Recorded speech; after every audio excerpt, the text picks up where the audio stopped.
came across the water because the Egyptians was a global empire, and I'm going to bring back the Golden Age Part 2 after reincarnated Pharaoh, okay?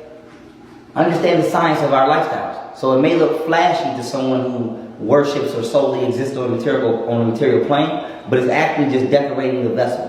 So me wearing jewelry or things like that would be no different than me decorating this garage or you decorating your car. I understand that my body is my physical vessel. I am not the body. I am the electrical conduit housed within this vessel, operating and experiencing physical reality within this volume of space. Now with that being said, allow me to explain to you guys what this wall means, okay? So this is called the scene of Maat, okay? And I'm going to just walk you through this scene. You have Anpu, aka Anubis, holding the hand of this gentleman, okay, who is getting ready to cross into the underworld, aka death. Now what happens is Anpu, aka Anubis, leads this gentleman here to the scale of Maat. Now Maat, as seen on my neck, is most times depicted as a black woman with wings, okay? And I just want to say this, white people, no disrespect to y'all, but y'all know y'all was not the Egyptians. We don't have to have this argument. We don't. We know that y'all was not the Egyptians. We know the Egyptians were black. It's been genetically proven.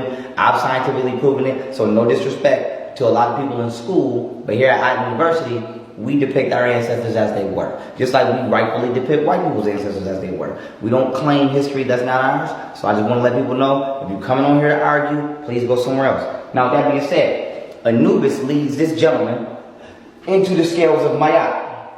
You see the feather here, right? Heart must be light as a feather. Righteousness, right? Tell the truth in order to walk around with a light heart or be lighthearted. Now, here's Anubis again, right? Anubis has placed this man's heart on the scale, okay? Now, the heart is important. Why? Because the heart controls the nervous system.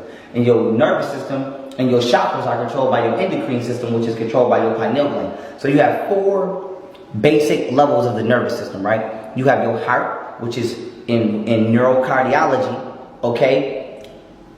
Within the scientific subject of neurocardiology, your heart actually talks to your brain. So your heart is actually over 100,000 times more electrically powerful than your brain, and has 40,000 brain tissues in it. So your heart not only has the capacity to remember, it has the capacity to think. Your heart sends messages to your brain, aka your pineal gland, aka your hypothalamus gland, aka your third eye, right? Your Ra. And then from your pineal gland, which is your central nervous system, it automates signals to the rest of your body. So you have your autonomic nervous system, which is the part of your body that operates automatically, such as your heartbeat, breathing, but then you can manually take over your breathing and breathe. But if you don't manually take over your breathing, you're still going to breathe. That's your autonomic nervous system. Then you have your cranial nervous system, which is micro expressions, your facial expressions, everything you do like that. And then you have